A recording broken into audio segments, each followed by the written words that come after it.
Hello and welcome back to my channel. Today we are going through the 12 books that I read in the month of September and my thoughts and ratings on them.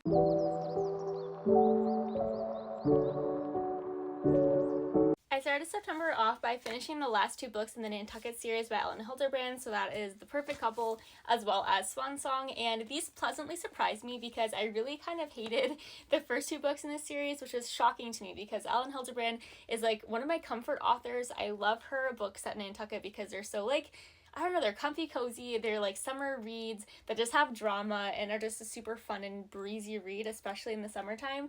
And I haven't disliked any of her books until the first two books in this series. So I had really low expectations for these, and then they ended up actually really pleasantly surprising me. I gave both of these ones at 4.5 stars.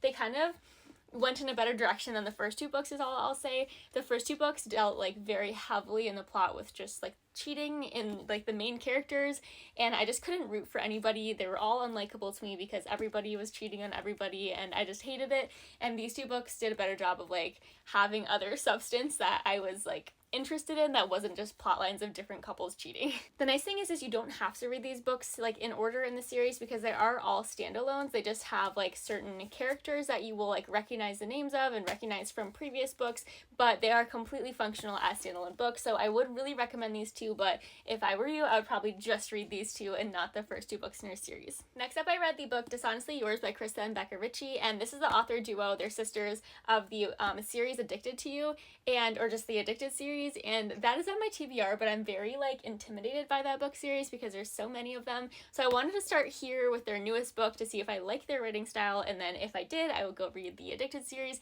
and I actually really did. So I'm happy to have liked it, but then I'm also now I have this giant series on my TBR, but that's okay. This was really good. This is a new release as of I think August, and this is going to be a series in the future, but this is the first book in the series. This one follows this best friend duo who come from this crime families. They're kind of swindlers. They're always on the run. They're doing different schemes to get money, and then they kind of get out of there.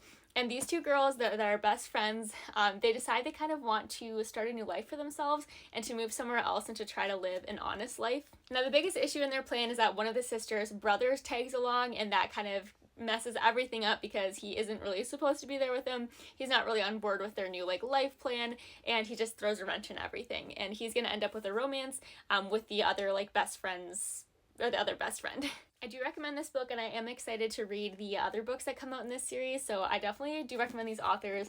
Almost unfortunately, I almost didn't want to love them because then I wouldn't have to read a 10 plus book series, but here I am, now I have to read it because I did really enjoy the writing.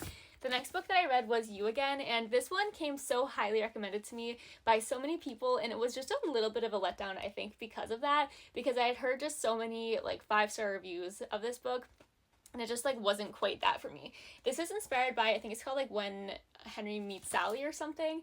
I'm not sure, I've never watched that. I don't even know if that's a show or a movie, and maybe that's part of the issue, is this was so reminiscent of that show or movie to so many people, and I didn't have that experience, but it was an enjoyable fall themed romance. It just wasn't my favorite thing, and I was never super thrilled to pick it up, so I gave this one I think 3.75 stars.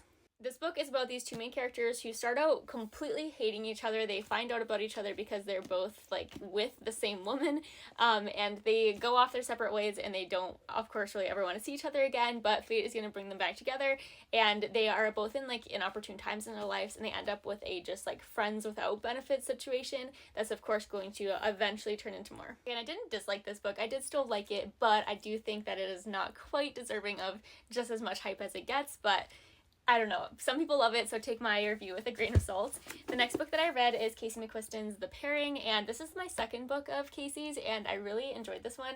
This I gave 4 stars, and it is about these two people who have a second chance romance. They, back when they were together, booked this food and wine tour in Europe, and of course when they broke up they canceled it, but what they got, instead of getting a refund, was vouchers to go on the same food and wine tour anytime in the next, I think, 4 years. They both happened to book this at the very last opportunity 4 years later because the vouchers were expiring, not expecting to run into each other on the food and wine tour, and so now they're going through Europe forced to be right with each other because they're all on the same tour, and this is a very steamy romance, so just know that going in.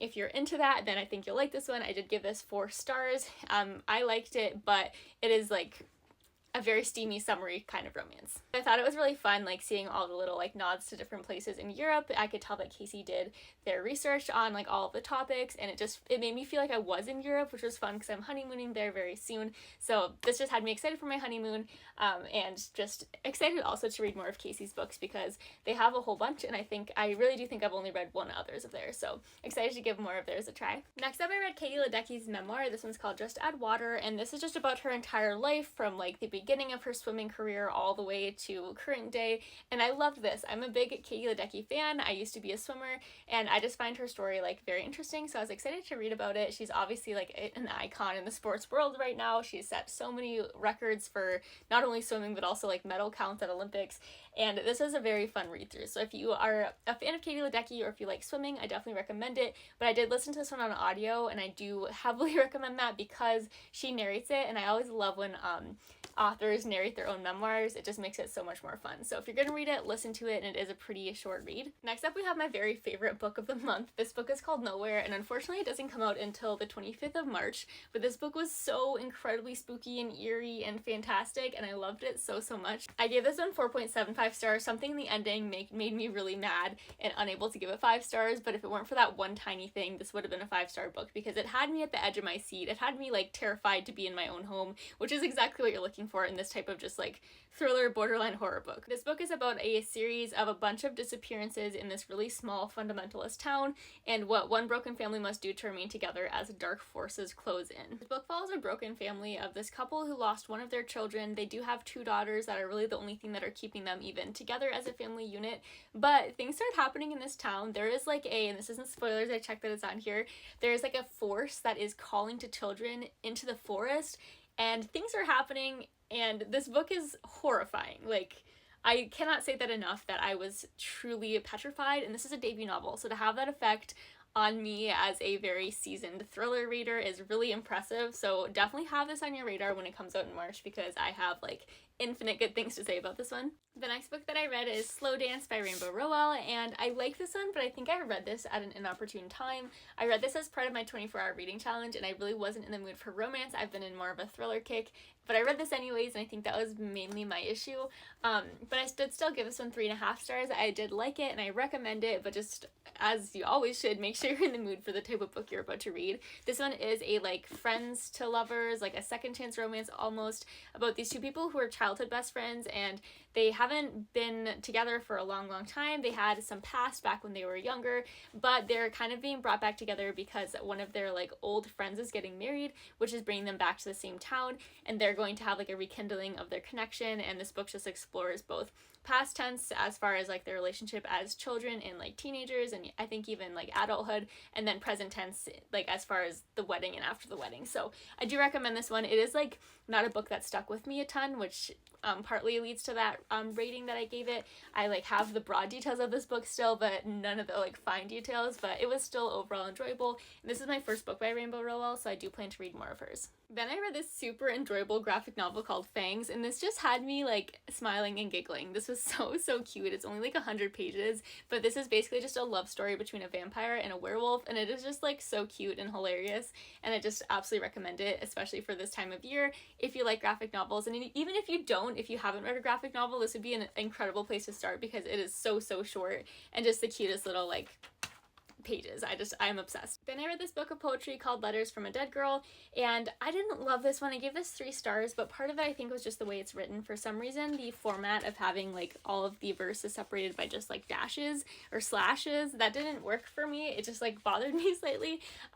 So I feel like I could have liked this more without that. I have read one of her other books, or one of her other poetry books, and gave it 5 stars, so I definitely think this is probably more enjoyable than I thought it was, just because I was having issues with it, and this was also during my 24-hour reading challenge. So I don't have any like super strong feelings, positive or negative, for this book. It was just kind of neutral for me.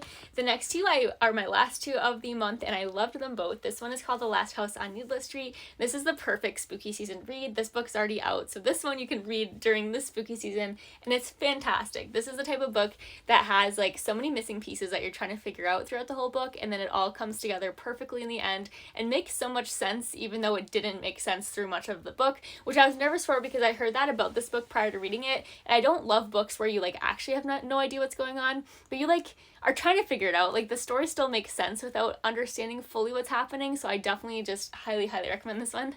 This is like a horror book, and all I'm going to say, just so I don't spoil anything, is that this book is about this like boarded up house at the end of this street, and there's 3 beings who live here. We have a young girl who isn't allowed outside, not after last time, a man who drinks alone in front of his TV trying to ignore the gaps in his memory, and a house cat who loves napping and reading the Bible.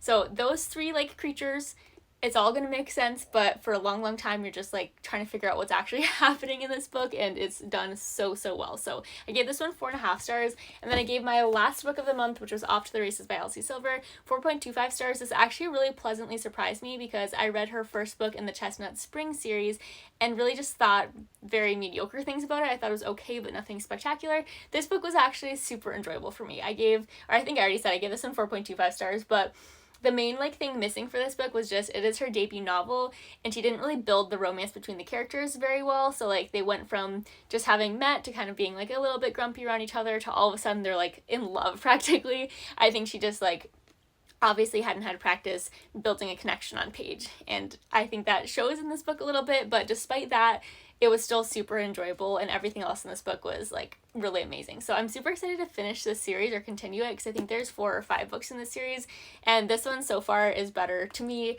than the Chestnut Hill series, which I think is a hot take, but I also hear that series gets better as you read. So I do plan to read both of them because my sister-in-law, this is her favorite author, so I have to read them all eventually, but this one made me more hopeful and excited for the rest of her books. Alright, that was all of them. Overall, it was a pretty solid month. I did get married halfway through September, so I was super busy with everything wedding related in the first half of September, so I really only had time to read in the second half, so I'm not mad at this number. Reading like 12 books in like 15 days is not too bad, and I had some really good ones in here.